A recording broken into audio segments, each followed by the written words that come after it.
सरकार 3,25,757 करोड़ मांगने इस सदन के भीतर आई है। मैं माननीय वित्त मंत्री जी का ध्यान ये पैसे सैंक्शन करने से पहले और सदन का ध्यान इस पैसे को अनुमति देने से पहले 8 बड़ी बीमारियां जिससे आज भारत देश की अर्थव्यवस्था पीड़ित है, बीमार है, उसकी तरफ करना चाहता हूं। पहली बीमारी है सर बेरोजगारी। इस सरकार ने चुनावों से पहले वादा किया था, भारतीय जनता पार्टी ने वादा किया था कि हम 2 करोड़ नौकरियां हर वर्ष देंगे। सर नौकरियां तो नहीं आई, लेकिन इस वित्तीय वर्ष में बीजेपी की सरकार ने बेरोजगारी दर को 45 सालों में सर्वाधिक कर दिया। सर 45 ईयर हाई पे अनएम्प्लॉयमेंट रेट कर दिया। सर 2014 में जब बीजेपी की सरकार बनी थी, 2014 में जब इनकी सरकार बनी थी, तब देश का बेरोजगारी दर 4.9% था। जब इनकी सरकार बनी थी तो बेरोजगारी दर 4.9% था। आज 8 साल बाद 2022 में यह बेरोजगारी दर 4.9% से बढ़कर 8% पे आ गया है। 8%। और यह तो ऑर्गेनाइज सेक्टर की बेरोजगारी है। अनऑर्गेनाइज सेक्टर के जॉब लॉसेज, एमएसएमई के कारखाने कितने बंद हो गए, उनका घर बिक गया, कारखाने बंद हो गए, उसका तो हिसाब ही सरकार के पास नहीं है। अभी कुछ ही समय पहले लोकसभा में जवाब देते हुए वित्त मंत्री जी ने देश को बताया कि कुल 22 करोड़ आवेदन पत्र भारत सरकार के पास नौकरी मांगने के लिए आए। उन 22 करोड़ आवेदन पत्रों में से आपको जान के चंबा होगा, सरकार ने मात्र 7 लाख लोगों को नौकरी दी। सर 22 करोड़ आवेदन पत्र के मुकाबले 7 लाख लोगों को नौकरी। सर हम लोग छाती चौड़ी कर कर कहते हैं कि हम युवा देश हैं, हम युवाओं का देश हैं, हमें अपने डेमोग्राफिक डिविडेंड पे गर्व है, फक्र है। सर भारत का डेमोग्राफिक डिविडेंड बेरोजगारी के तले दबता जा रहा है, सड़कों पे लाठियां खा रहा है और भारत सरकार डेमोग्राफिक डिविडेंड को डेमोग्राफिक डिजास्टर में तब्दील करती जा रही है। सर ये सच्चाई है आज। सर मैं आपको बताना चाहूंगा कि यह सरकार जिसने देश को, युवाओं को घर पे बिठाने का काम किया, इसका नारा बदल के हो गया है हर घर बेरोजगार। यही है आज की भाजपा सरकार। सर मैं दूसरी बड़ी बीमारी जो इस भारत की अर्थव्यवस्था को लगी है उसकी तरफ आपका ध्यान आकर्षित करना चाहूंगा। दूसरी बड़ी बीमारी है सर इन्फ्लेशन, यानी कि महंगाई। इन्फ्लेशन को कहा जाता है sir, inflation is taxation without legislation. वो महंगाई जो सरकार कानून लाए बिना जनता पे थोप देती है। सर आज भारत की महंगाई इस वित्तीय वर्ष में 30 सालों में सर्वाधिक थी। सर 30 ईयर हाई पे, जहां भारत की थोक महंगाई 12 से 15% के आसपास घूम रही है और खुदरा महंगाई 6 से 8% के आसपास घूम रही है। वादा किया था सर आय बढ़ाने का, आय तो बढ़ी नहीं, महंगाई बढ़ गई। और सर बढ़ती महंगाई और घटती कमाई के चलते आज देश को आधार कार्ड की नहीं, उधार कार्ड की जरूरत पड़ रही है। देश के आम आदमी को उधार कार्ड की जरूरत पड़ रही है। और सर आज इस बहस को सुन रहे भारत देश के करोड़ों लोगों को मैं कहना चाहूंगा कि यह सरकार आप सबको गरीब कर रही है। गरीब सिर्फ वो नहीं सर जो सड़क पे कटोरा लेकर भीख मांग रहा है, हम सब गरीब हो रहे हैं। गरीब इसलिए हो रहे हैं कि हमारी आमदनी नहीं बढ़ रही, लेकिन महंगाई बढ़ती जा रही है। सर मैं उदाहरण देता हूं, एक शख्स जो 20,000 रुपए महीने के कमाता था और 18,000 रुपए खर्च करता था, वो महीने का 2,000 रुपए बचाता था।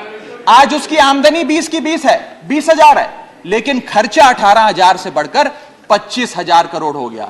यानी कि 20,000 की आमदनी, 25,000 का खर्च, 5,000 रुपए की नुकसान का खामियाजा का कर्जा देश का एक एक आदमी भुगत रहा है। सर मैं बताना चाहूंगा, सुनिए मेरी बात ध्यान से। जब 2014 में महंगाई का आलम देखिए सर, 2014 में जब यह सरकार बनी थी तो पेट्रोल 55 रुपए प्रति लीटर पे बिकता था। आज पेट्रोल 100 रुपए प्रति लीटर पे बिकता है। डीजल 45 लीटर पे बिकता था, 45 रुपए प्रति लीटर, वो डीजल आज 90 रुपए प्रति लीटर पे बिक रहा है। सर एक गैस का सिलेंडर 400 रुपए का मिलता था बाजार में 2014 में जब इनकी सरकार आई थी, आज वो गैस का सिलेंडर 1100 रुपए का हो गया। सर 1100 रुपए का। दूध 1 लीटर 36 रुपए का मिलता था, दूध आज 60 रुपए प्रति लीटर हो गया है। और सर सीएनजी 40 रुपए प्रति यूनिट प्रति केजी मिला करती थी, आज वो सीएनजी 80 रुपए प्रति यूनिट मिलती है सर। इस सदन में सर जब प्याज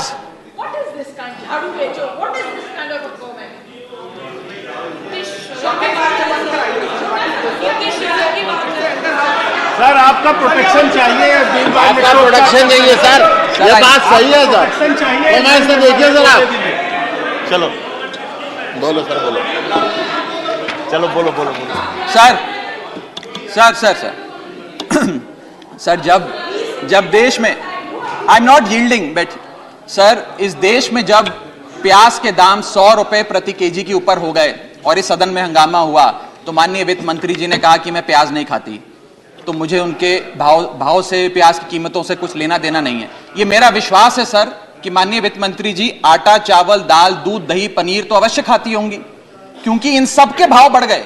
जीएसटी लगा लगा के इन्होंने देश की थालीनॉमिक्स, फूड इन्फ्लेशन को बिगाड़ दिया। आटा, दाल, चावल, दूध, दही सबके रेट आज स्काई रॉकेटिंग है सर, आसमान छू रहे हैं। और भारत की फूड इन्फ्लेशन 10% से लेकर 17% के बीच पूरे वित्तीय वर्ष में मंडरा रही है। यह हालात हैं सर भारत की थालीनॉमिक्स की।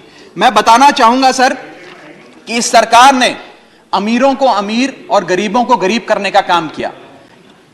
पर कैपिटा इनकम किसी भी देश की आर्थिक स्वास्थ्य का एक बहुत बड़ा इंडिकेटर होता है। भारत की पर कैपिटा इनकम वित्तीय वर्ष 2021 में सर 9,160 रुपए से गिर गई, यानी कि हर व्यक्ति की औसतन कमाई 9,160 रुपए गिराने का काम किया। यानी कि आमदनी 98, खर्चा रुपया, यह सरकार ने करके हम सबको दिया है सर। तीसरी बड़ी बीमारी जो भारत की अर्थव्यवस्था को लगी हुई है वो है आर्थिक सुधार का झांसा, the hoax of economic recovery. इस वित्तीय वर्ष के पहले क्वार्टर में भारत की आर्थिक विकास दर 13.5% थी। दूसरा क्वार्टर आते आते, जिसे फेस्टिवल क्वार्टर कहते हैं, जिसमें बड़े बड़े त्योहार आते हैं, जिसमें खपत भी बढ़ती है, उत्पादन भी बढ़ता है, मांग भी बढ़ती है, उस क्वार्टर में आर्थिक विकास दर 13.5% क्वार्टर 1 के मुकाबले गिरकर 6.3% पे आ गई सर, यानी कि आधी हो गई। और अगर आप पिछले साल के क्वार्टर सेकंड से दूसरी तिमाही से कंपेयर करें तो क्वार्टर ऑन क्वार्टर 2021 में 8.4% दूसरी तिमाही की ग्रोथ थी, और इस बार इस क्वार्टर में जो अभी समाप्त हुआ 6.3% है। यानी कि भारत की आर्थिक विकास दर घटती जा रही है। और मुझे बड़े दुख से कहना पड़ रहा है कि जब वित्त मंत्री जी फरवरी में वित्तीय वर्ष 23-24 का बजट प्रेजेंट करेंगी तब भारत की चौथी तिमाही की आर्थिक विकास दर 5% से भी नीचे होगी, which is unprecedented in recent time sir. यह भारत की इकोनॉमिक ग्रोथ की हालत है। और यह वर्ष तो जो बीत गया, इस वर्ष तो आपने आर्थिक जो विकास दर था उसकी ऐसी तैसी कर दी। अगले साल के आर्थिक विकास दर के आंकड़े सुनिए। सरकार चाहती है हम 8% पे आगे बढ़ें। वर्ल्ड बैंक कहता है वित्तीय वर्ष 23-24 में हम मात्र 6% पे ग्रो करेंगे। क्रिसिल कहता है हम 6% पे ग्रो करेंगे। ओईसीडी कहता है हम 5.7% पे ग्रो करेंगे। गोल्डमैन सैक्स कहता है हम 5.3% पे ग्रो करेंगे। और आईएमएफ कहता है हम 5.1% पे ग्रो करेंगे। यानी कि भारत की अर्थव्यवस्था में ऊपर जाने की बजाय हमारी व्यवस्था नीचे आ रही है सर। चौथी और एक बड़ी बीमारी जो भारत की अर्थव्यवस्था को लगी है वो है द डेट क्राइसिस। भारत सरकार की देनदारी, भारत सरकार पे चढ़ा बहुत बड़ा कर्ज। सर 1947 से लेकर 2014 तक, यानी कि इन 67 सालों में कई पार्टियों की सरकारें रहीं, केंद्र में कई पार्टियों ने शासन किया। इन 67 सालों में तमाम पार्टियों की सरकारों ने मिलकर कुल कर्जा 55 लाख करोड़ का लिया था।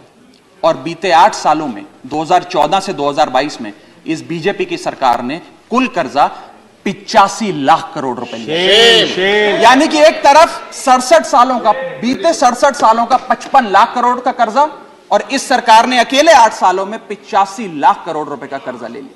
मैं पूछना चाहता हूं इनसे कि ये तो मुफ्त की रेवड़ी भी नहीं बांटते, ये तो मुफ्त की रेवड़ी में भी विश्वास नहीं रखते, तो फिर इनका कर्जा इतना कैसे बढ़ता जा रहा है? ये पैसा जा कहां रहा है, किसकी जेब में जा रहा है?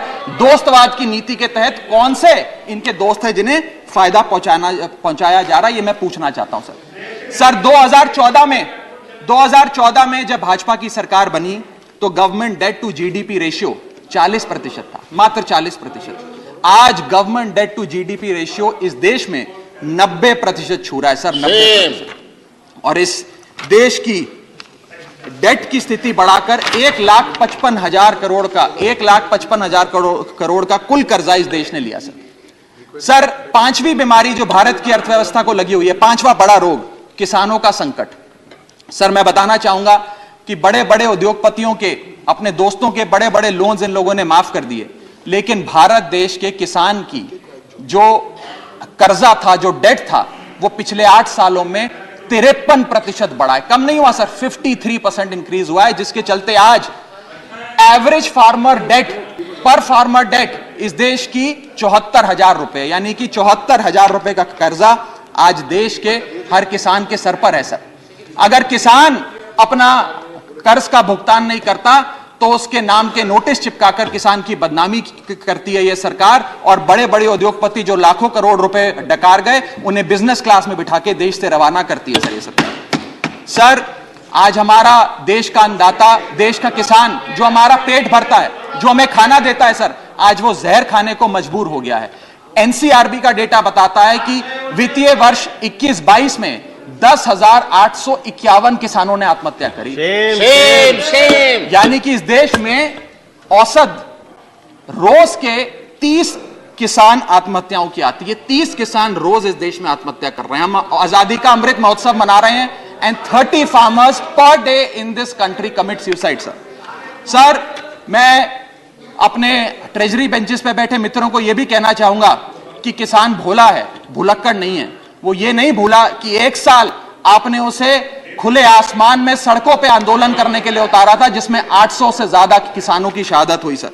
और सर किसानों के बारे में मैं एक आपको बड़ी महत्वपूर्ण जानकारी देना चाहता हूं।